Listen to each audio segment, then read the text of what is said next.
rock of ages cleft for us, may we hide ourselves in thee.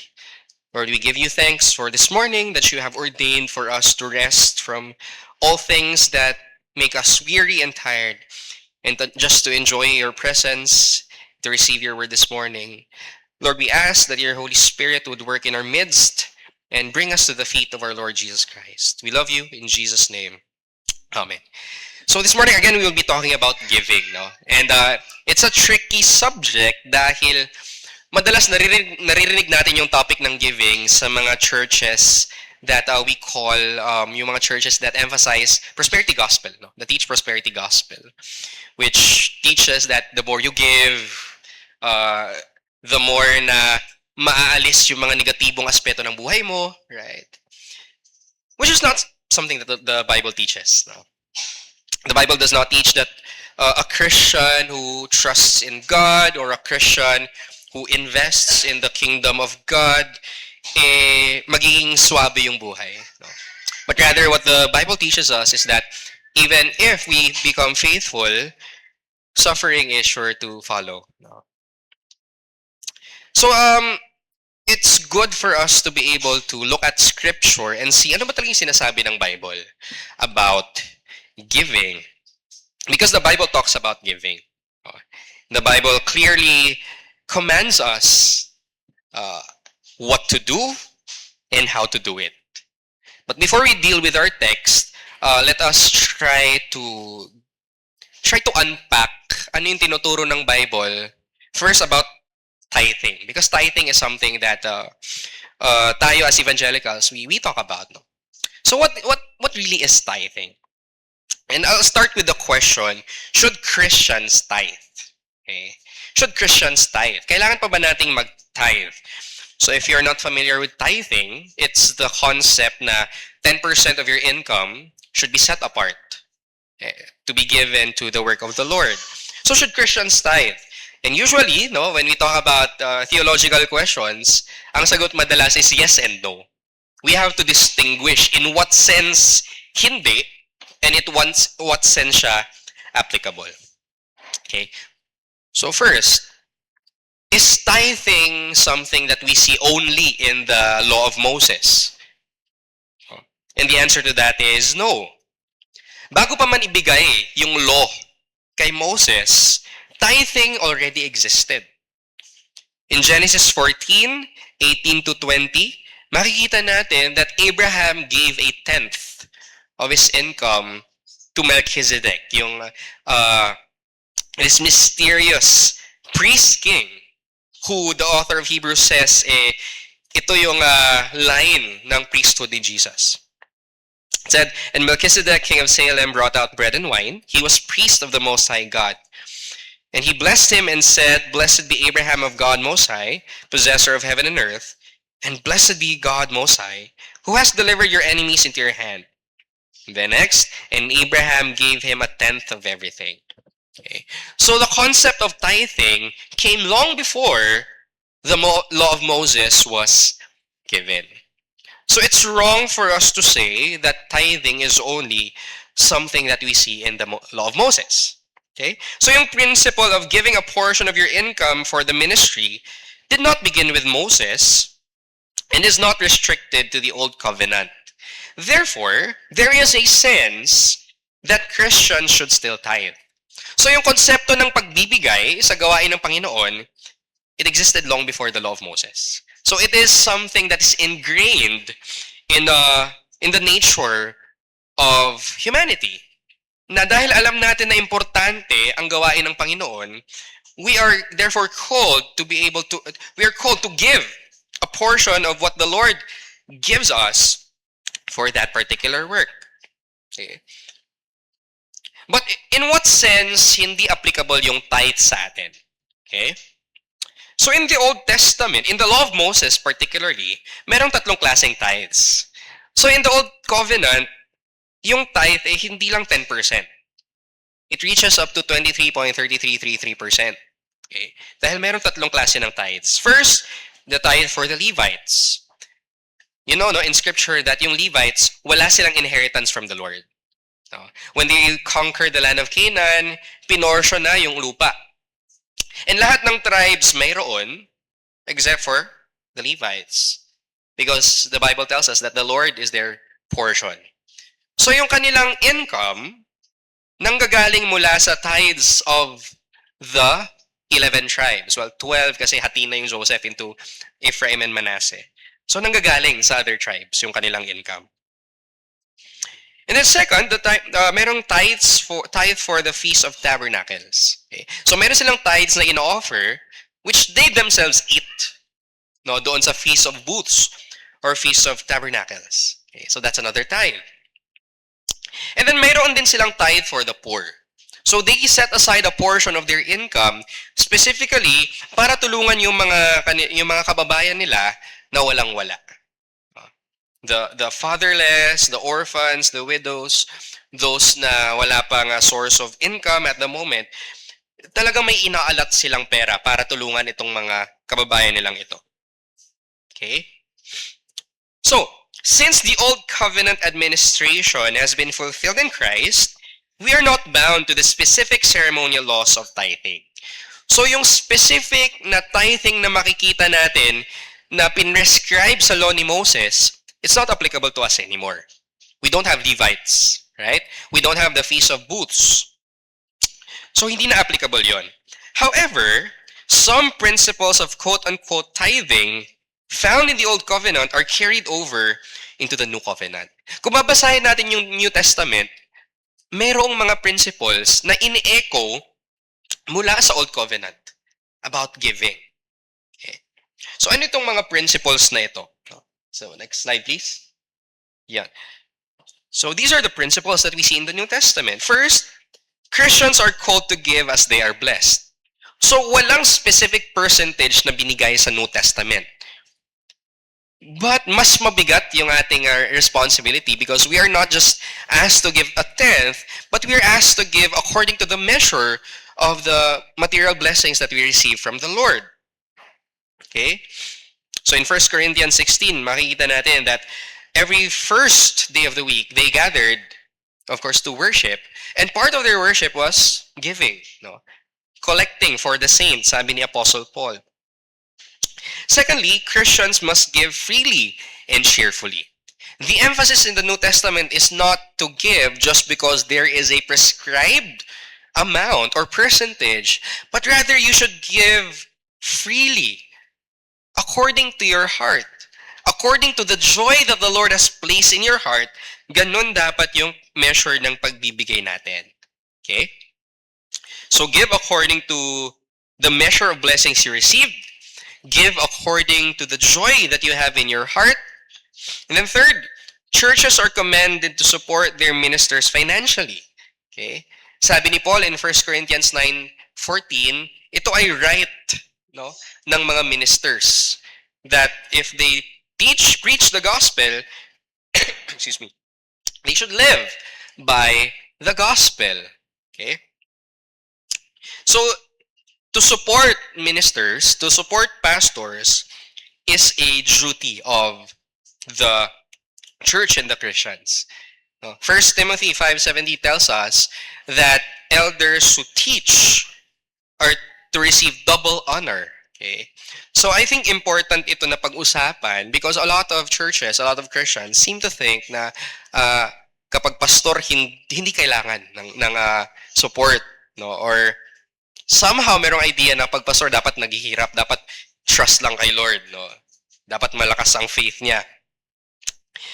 But in the Bible, we see that the answer of the Lord sa pangangailangan ng mga pastor ay tinutugunan niya sa pamamagitan ng support ng churches. Okay? So kaya, pastors should understand that hindi sila nagsaserve out of utang na loob sa nagsusupport sa kanila. Because it is a partnership. Right? It's a partnership. The pastor obeys God and serves God in the church. And the church serves God through their support for the ministry. And then fourth, churches, through the diaconate or the ministry of the deacons, are to collect to help the poor and the needy. Okay? So yung specific ministry ng mga deacons is to wait tables. table waiters. Yun yung literal na task nila.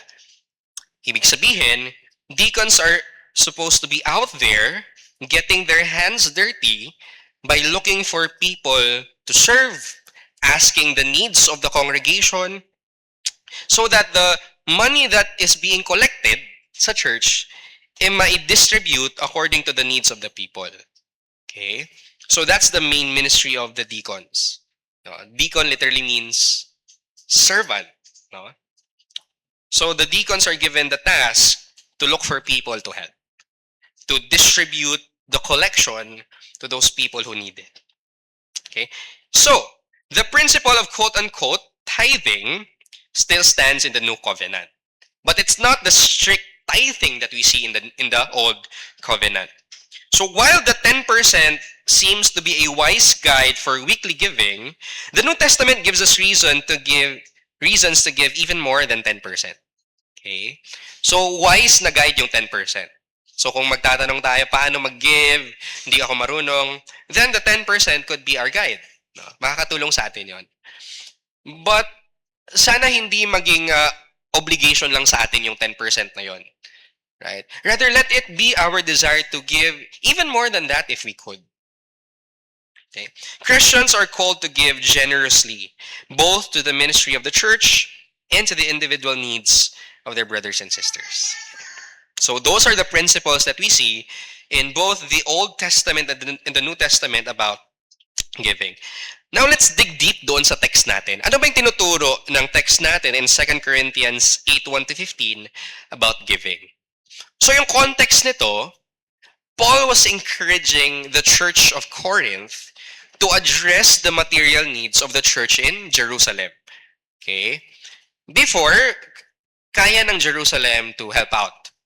Pero ngayon, medyo may financial trouble na sila. That the sending church dati, ngayon, sila na ang nangangailangan ng support mula doon sa mga churches that were planted. And so, Paul encourages the church of Corinth to supply the needs of the church in Jerusalem. At ito yung mga bagay na sinabi niya in order to encourage the church. So first thing that we learn from this is generous giving is sacrificial. Generous giving is sacrificial. Kapag nagbibigay tayo, it's something that dapat mayroong kirot sa puso natin pag nagbibigay tayo. Okay? We see this in the first 5 verses. Let us read. 2 Corinthians 8:1. But we want you to know, brothers, about the grace of God that has been given among the churches of Macedonia. So ginamit na example ni Paul yung Church of Macedonia to encourage the Church of Corinth how to give. Okay? Verse 2. For in a severe test of affliction, their abundance of joy and their extreme poverty have overflowed in a wealth of generosity on their part. So itong Church of Macedonia, sabi ni Paul, they had a severe test of affliction. Ibig sabihin, sobrang hirap nung dinadanas ng church in Macedonia. There was persecution, and there was poverty as well. Sabi dito, their abundance of joy and their extreme poverty have overflowed in a wealth of generosity on their part. So very interesting. So sabi ni Paul, itong church in Macedonia, nahihirapan. Okay? They were suffering. Pero ano yung naging fruit ng suffering na yon? Their abundance of joy. Okay? So they were filled with joy even though they were suffering. And sabi to, and their extreme poverty, so hindi lang basta kahirapan, but sinasabi dito extreme. To the point that siguro wala na silang makain or they were homeless. But their joy and their extreme poverty overflowed in a wealth of generosity on their part. So kahit walang-wala na sila, they joyfully gave whatever they had in order to supply the needs of their brothers and sisters na nahihirapan sa iba't ibang mga syudad. Okay? So bakit ganito yung atake ni Paul? Because the church in Corinth was a rich church. Mayaman sila. Okay? They were in ang Corinth kasi para siyang Las Vegas noong ancient Greco-Roman world. All pleasures, lahat ng kasiyahan, lahat ng riches, nando doon. Okay? And so they were rich. But they had a problem with giving. And so Paul encouraged the church by saying, look at your brothers in Macedonia. Sobrang layo ng sitwasyon nila sa inyo. Ang dami sa kanilang nagugutom, ang dami sa kanilang walang bahay. But look at how they joyfully give. Even to the point na binibigay nila kahit yung katiting na parang na lang dapat sa kanila. Verse 3, for they gave according to their means, as I can testify, and beyond their means of their own accord. So they did not just give according to their means, kung ano lang yung kaya nila. But sabi dito, even beyond their means. So think of the widow who gave her 2 mites on the coffer. Na yun lang talaga ang pera niya. Ganun yung pagbibigay nitong church in Macedonia. They were no longer thinking about themselves. Ang sa kanila lang, gusto naming makatulong. And then verse 4, begging us earnestly for the favor of taking part in the relief of the saints. So we see na tumatanggi na yung mga leaders. No? Tumatanggi na sila Paul na okay lang, para na sa inyo yan. But the Church of Macedonia insisted, they were begging, hindi. Gusto naming maranasan at ma-experience yung joy ng pagbibigay sa mga kapatid namin sa Panginoon. Huwag mo kaming intindihin, Paul. We do this out of our love for our brothers and sisters. We joyfully do this. Okay? Sila na yung nag-beg. Tanggapin mo, Paul. Gusto naming makatulong. Then verse 5, and this not as we expected. So walang expectation from Paul. So naiintindihan ng mga leaders, ng mga apostles, we understand your situation. But sabi dito, they gave themselves first to the Lord and then by the will of God to us. The church in Macedonia was so committed to the Lord, gave themselves, offered themselves as sacrifice to the Lord, that dahil sa kanilang pagmamahal at commitment kay Lord, this flowed on to their love for the brothers and sisters around the known world in order to address their needs. So what we see here is that giving, generous giving is sacrificial. Okay. So on our part, the Lord calls us to give. Yes, according to our means, how the Lord has blessed us. Pero won't it be good if we're able to experience yung joy na yon na magbibigay tayo even beyond than what we can give, beyond what we normally give. Yung joy na sensitive tayo sa needs ng mga kapatid natin sa Panginoon, that we are just willing to give and address yung kanilang mga pangangailangan. Makatulong tayo sa kanilang needs. So let's reflect, no? How generous are we in terms of giving? Now, first, meron ba tayong commitment to support the ministry of our local church? Okay. Do we have that regularity in giving sa ating church? Okay. Because it is a duty of Christians, yet it's not just a duty, but a delightful duty. So, kumusta yung attitude natin sa pagbibigay? Do we just offer our crumbs? Or do we offer our best? Diba, if we look at the Old Covenant, the offering that they should prepare ay dapat blameless, no? Walang sakit, dapat yung best. So how are we in terms of giving to the ministry of the church? Do we offer yung tira-tira lang, yung kaya, yung talagang ito lang yung gusto kong ibigay? Or do we have that commitment, that love for the Lord and for the ministry, that even if mayroong pinch sa heart, ibibigay natin? Okay. Then secondly, how sensitive are we to the needs, material needs of the people around us? Okay. Meron ba tayong concern para sa mga kapatid natin sa Panginoon na nangangailangan? Do we just leave it to others, leave it to the church to help them, or do we give personally doon sa mga pangangailangan nila? And then in connection to that, yung generosity kasi hindi lang siya pera eh. It's not just about money. Generosity is also about our time. Generosity is also about our presence. So how generous are we with our lives towards other people? Na kapag mayroon silang need, it's not always physical needs eh. If they have emotional needs, social needs, we are able to address it and help them out. Okay? So yun, generous giving is sacrificial. It's not something that's comfortable for us. Okay? We will have to get out of our way, to get out of our box, in order for us to be able to serve others. Okay? So matuto sana tayo that when we serve, when we help out, hindi lang yung mga bagay na comfortable tayo. Let's challenge ourselves. Let's go beyond, no, to help out even in those moments na parang ang dami kong kailangang i-sacrifice bago ako magbigay.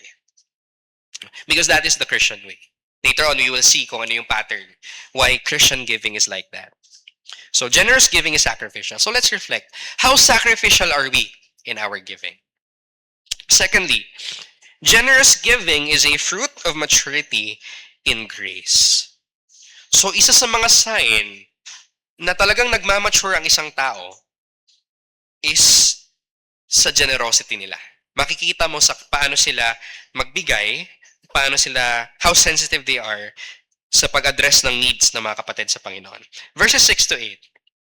Accordingly, we urge Titus that as he had started, so he should complete among you this act of grace. So si Titus yung naatasan, no? To do this task. So yung nasimula ni Titus, sabi namin sa kanya, ipatuloy niya. And take note how Paul talks about the act of giving. He used the term act of grace. It's an act of grace. Ibig sabihin, because we received grace and God works grace in us, therefore grace ang lumalabas mula sa atin. Okay? Verse 7, but as you excel in everything, in faith, in speech, in knowledge, in all earnestness, and in our love for you, see that you excel in this act of grace also. So sabi ni Paul, parang perfect na kayo eh. Ang matatalino kayo, no? Magaling kayong magsalita, well-versed kayo in oration because you're taught by Greek philosophers. So in faith, no, alam niyo yung pinaniniwalaan niyo. It seems like you really trust the Lord. Magaling kayong magsalita, magaling kayong magturo. You know your doctrine in all earnestness and in our love. In all earnestness and in our love for you, see that you excel in this act of grace also. So sinasabi niya, those things are good. Yet, nakakaligtaan nyo na part ng inyong Christian life ang generosity. Okay? It's important for us to understand that kasi pwede kasi natin maging excuse na hindi, nagagawa ko naman yung ibang bagay eh. Right? Or alam ko naman yung doctrine ko. I read my Bible, I pray. So, itong generosity, ibigay ko na to sa iba. But that's not how Paul is talking about the Christian life here. Ang tinuturo niya dito is that Christian maturity is holistic. Hindi tayo pwedeng, walang turo-turo Christianity na pipili lang tayo kung ano yung mga bagay na gusto nating i-apply. No. We do not have the authority to tell Christ, Lord, ito lang yung mga susundin ko. But rather, it's a total package. Sabi ni St. Augustine, if you only choose the things that you want to believe, then God is not your master. You are your own master. Okay? Kapag pinipili lang natin yung mga bagay na paniniwalaan natin at i-apply natin mula sa salita ng Diyos, then we're telling God, Lord, ako talaga yung masusunod, hindi ikaw. Okay?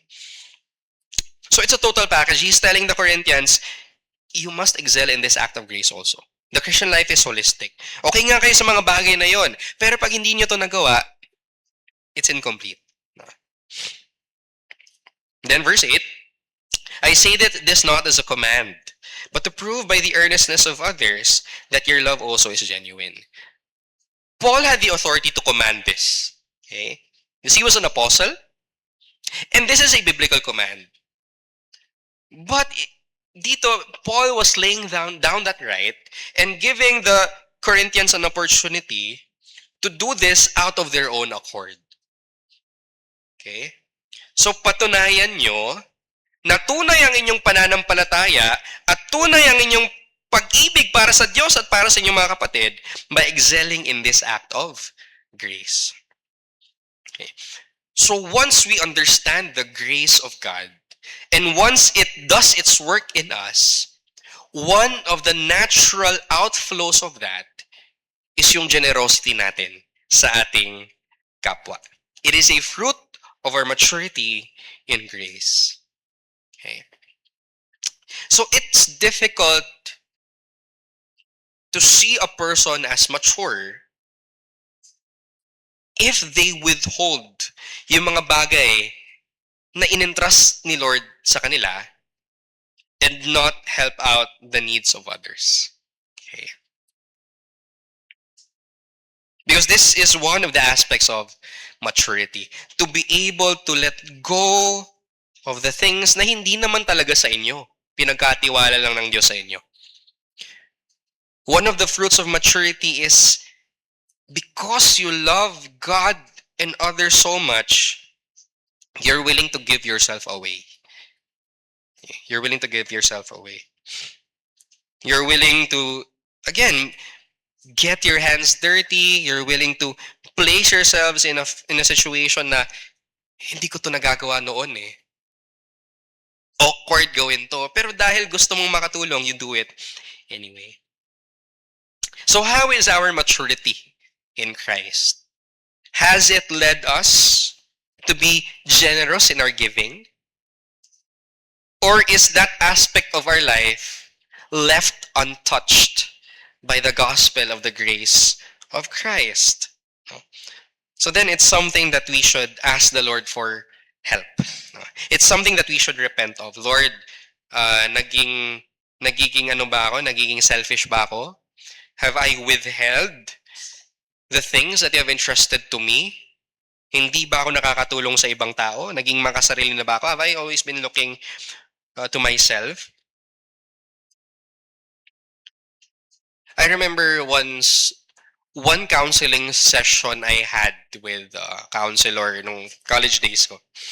And nasabi niya na generosity could actually be, hindi naman antidote, but generosity could help out a lot with loneliness. Okay? Because one of the reasons why many of us are lonely, why many of us are struggling with things, is because we isolate ourselves. No? Yung tinatawag na navel gazing, we're always looking at ourselves. Ito yung kulang sa akin, ito yung mga hurts ko, and then we dwell on that. But sabi nung counselor, you should learn to look outward, look for people to help, look for people to serve, and then hindi mo mamamalayan that that's where healing comes from. Okay. Anyway, I just said that because some of us might be struggling with that. I did struggle with that. So maybe if we're struggling with loneliness, it's time for us to look for people, no? To look after, look for people to help. So yun, generous giving is a fruit of maturity in grace. The more we understand the grace of God, the more we will be pushed to help out others in need. And now in the third, dito natin makikita yung drive. Saan manggagaling? Yung power, yung motivation, yung desire to give generously. Third, generous giving is gospel-driven. So take note, in this text, hindi lang sinabi ni Paul, gawin niyo to kasi ito yung tama. The heart of Paul's exhortation sa Church of Corinth kung bakit sila magbibigay is in verse 9. For you know the grace of our Lord Jesus Christ, that though he was rich, yet for your sake he became poor, so that you by his poverty might become rich. Why should we give generously? Because of the gospel. Now, this is what it means to be gospel-centered. Alam nyo yung grace ni Jesus. And when we talk about grace, again, it's undeserved favor. Yet more than that, it's God's favor even though we deserve demerit. It's God's blessing even though we deserve God's curse. So how did Christ manifest his grace to us? Though he was rich, yet he became poor. Christ experienced nothing but the glories of heaven and the love that he shares with the Father and the Spirit. He knows nothing but dwelling together in that communion of the Trinity, in the glories of eternity. Yet anong sabi dito? He became poor. Because of his love and grace for us, he took upon himself the form of a servant. The infinite became finite. The eternal became mortal. The one who sits on the throne became man in order to build a wooden seat because his dad was a carpenter. So he did all of those things. He became poor to the point of taking upon himself our sin. 2 Corinthians 5:21, sobrang strong ng language na binigay ni Paul. For our sake, he became sin who knew no sin. So ang sabi ni Paul, he didn't just carry our sin, but when he was on the cross, he became sin. Sa mata ng Diyos, nagmukha siyang kasalanan. Hindi dahil makasalanan siya, ngunit dahil inako ng Panginoong Yesus ang kasalanan ng lahat ng mga hinirang ng kanyang Ama. He became sin, who knew no sin. So that, sabi ni Paul, 2 Corinthians 5:21, so that in him we might become the righteousness of God. So yung poor and rich na tinutukoy dito, Paul is not talking about material riches. But he's talking about the spiritual riches that we have in Christ. Nang dahil sa pagkapako at pagkamatay ng Panginoong Yesus, we now become rich. We are justified. Tayo ay ginawang matuwid sa harap ng Diyos. We are adopted. Tayo ay itinuturing ng mga anak ng Diyos. And all the benefits of being God's child is now ours. We have the promise of eternal life. We have the promise of dwelling with God forever. We have the promise of the Holy Spirit who now lives in us. Why did all of that happen? Because Christ gave himself. Christ willingly offered himself to become poor, to even die as a sinner, though he was not a sinful man, in order that by faith in Christ, we might be blessed in every spiritual blessing in the heavenly places. This is what should move us to become generous. God gave his only begotten Son for us. Christ suffered on our behalf. Christ drank the cup of the wrath of God that we should be drinking for an eternity. All of that gone because of Christ. At hindi lang tayo pinawalang sala, but we are assured of the love of the Father every day of our lives. This is such great news. This is what we live for. This is what we breathe for. This is the reason for living the gospel of the Lord Jesus Christ. This is the reason why we should give. If we have received an immeasurable amount of undeserved grace from the Lord, then this should lead us to give out things that are hard to give. Okay? Things that would be difficult for us to let go of. Kung titingin lang tayo sa sarili natin, hindi tayo magbibigay. No? We would rather be comfortable.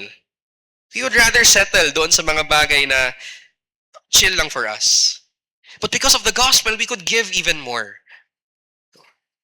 If we wanted to be comfortable, mananatili kami sa Jensen. No?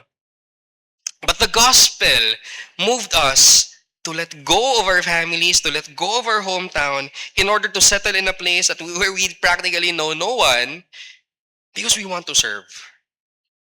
And that's the same calling that we all have. To let go of ourselves, okay, in order to live out the grace that we have received from the Lord Jesus Christ. And if you're there, it will not feel like a sacrifice. Certainly, we don't feel that what we're doing is a sacrifice. We find joy in what we're doing. If you do things because of your experience of grace, you will find joy in letting go of those things. And seeing the smiles of the people that you help is worth it all. Worth it all. Then let's continue, verse 10. And in this matter I give my judgment. This benefits you, who a year ago started not only to do this work, but also to desire it. So finish doing it as well, so that your readiness in desiring it may be matched by your completing it out of what you have. So sabi ni Paul, it's good na mayroon kayong desire to do this. No? At nasimulan nyo na. Now, wag sanang manatiling desire lang yan sa puso nyo. At wag sanang manatiling sa start lang yung mga nagawa nyo. Ipagpatuloy nyo ito. Make sure that this readiness continues in order for you to complete whatever you have set out to do. Okay. Verse 12, for if the readiness is there, it is acceptable according to what a person has, not according to what he does not have. So, Paul is not asking na magbigay lang kayo. Magbigay kayo ng marami. No, Paul is saying, be ready to give whatever the Lord has called you to give. And that's acceptable. So the Bible is not calling us na talagang i-empty nyo yung bank accounts nyo at ipamigay nyo lahat. That's not what the Bible is telling us. But rather, the Bible is simply telling us, have that desire to give out of the generosity that you have received from Christ. And whatever that is that you are able to give, it's acceptable in God's sight. Okay, verse 13, for I do not mean that others should be eased and you burdened, but that as a matter of fairness, your abundance at the present time should supply their need, so that their abundance may supply your need, that there may be fairness. So, Paul is saying, walang unfair dito. I'm not about, ibaburden ko kayo para lang matulungan sila. But Paul is speaking of family terms here. Okay. Dahil binless kayo ni Lord ngayon, at nahihirapan sila ngayon, clear para sa inyo na ito yung calling nyo, na tugunan yung pangangailangan nila. At pag dumating ang panahon na kayo naman ang mangangailangan at sila naman ang mayroong abundance, then at that time, sila naman ang tatawagin ni Lord in order to give. So this is the picture of the Christian life. Right? Kung ano man yung measure of grace na binigay sa atin ni Lord, it's not for us to consume and enjoy alone, but for us to give away. And in turn, kung ano man yung measure of grace that your brother and sister in Christ received, then yun din ang gagamitin nila in order to serve you. Okay? So in connection to this, when we talk about spiritual gifts, iba-iba tayo ng giftings. Not everyone is given the gift to preach and to teach. Right? Not everyone is given the gift of material wealth. No? But our service might look differently, but the bottom line is all of us have to serve sacrificially. Kung ano man yung mga bagay na binigay sa atin ng Panginoon. Okay? Then last verse, verse 15, as it is written, whoever gathered much had nothing left over, and whoever gathered little had no lack. So Paul quoted an Old Testament passage about the gathering of manna.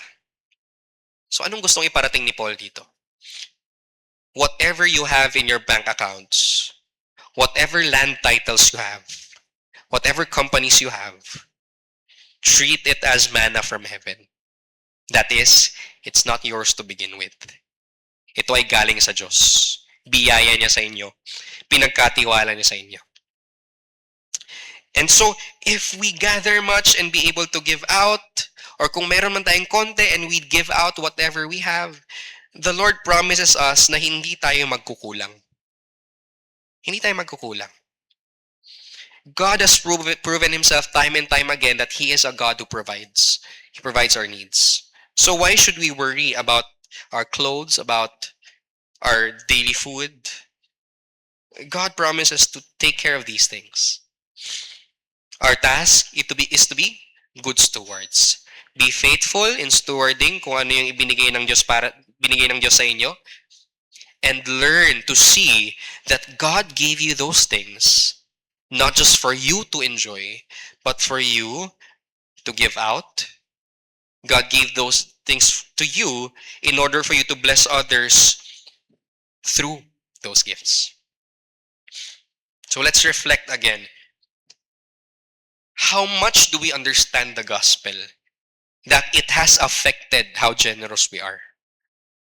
Okay. One of the tests na talagang we are gospel believing, gospel treasuring, and gospel delighting people is how generous we are with our time, how generous we are with our money, how generous we are with whatever that is that you have.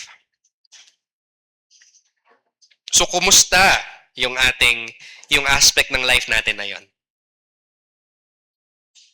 Have we really understood the gravity of what God in Christ has done for us? Because it's not something that we should take lightly. The Son of God, the eternal Son of God, becoming man to die on the cross for undeserving sinners like us. Wow, what a tremendous gift! And if we understand and if we grasp this, then it will move us to serve sacrificially as well. So how are we on that regard? How are we on that regard? So in application, let me offer to you 4 things. First, meditate on God's generosity in the gospel. Make it a habit to understand what Christ has done for you, even though you are undeserving and unworthy of it. Meditate on the gravity of God's love for you, that in Him you are accepted, you are whole, that you have to prove nothing in His sight.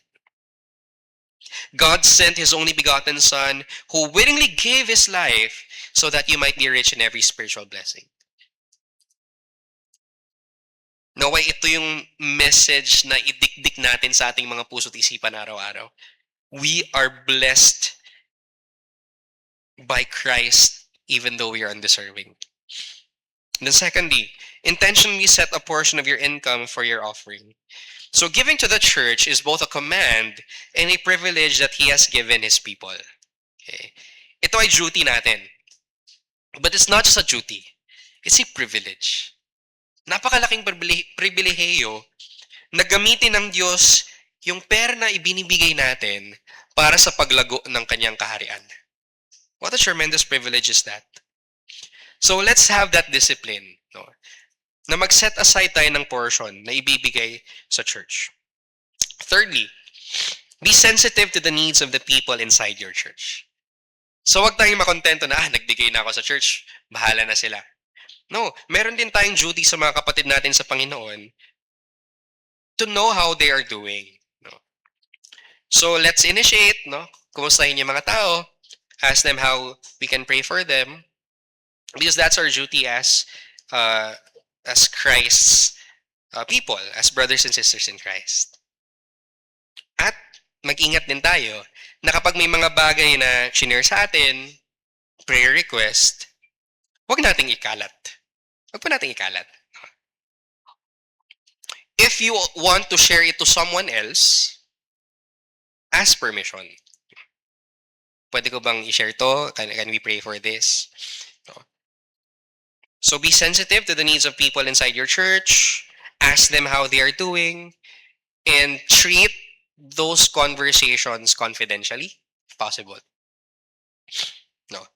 Except na lang kung halimbawa, magpapakamatay na yung tao. No. Hindi na pasok yun. Dapat meron ng intervention. Right? So yun, be sensitive to the needs of people inside your church. Then fourth, support Christian organizations. Okay.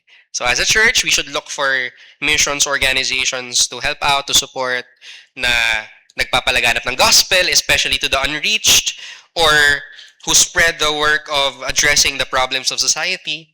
So meron tayong duty to support those organizations. So let me end with 2 quotes.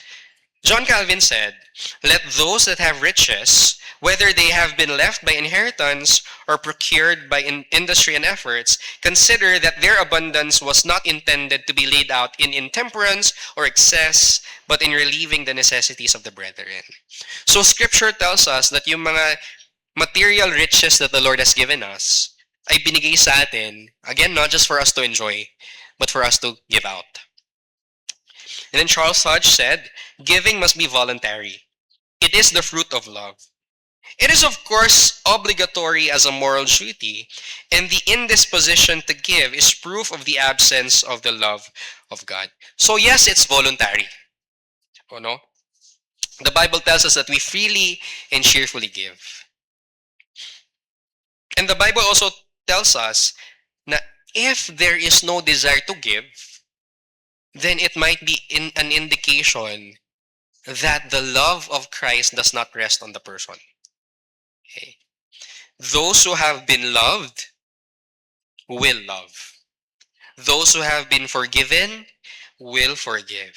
Those who have been blessed will bless. Those who have been given much will give away as well. So I hope that the Lord encourages us this morning. Christ has given us so much. And He also calls us to be channels of this self-giving to the people that the Lord has placed in our lives. May the Lord teach us to be generous. Tayo po yung manalangin. Father, we give you thanks for giving us your Son, Jesus Christ,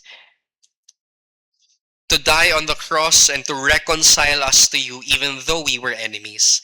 And thank you for sending us your Spirit, through whom we cry out, Abba, Father. Thank you for adopting us into your family, and thank you for that assurance that you love us and that you care for us. So Lord, I pray that this truth would be driven home to our hearts and would cause us to be generous with the things that you give and that you entrust to us. Lord, it's difficult for us, so tutor our hearts to be able to give sacrificially. Lord, we entrust ourselves, I entrust our church to you.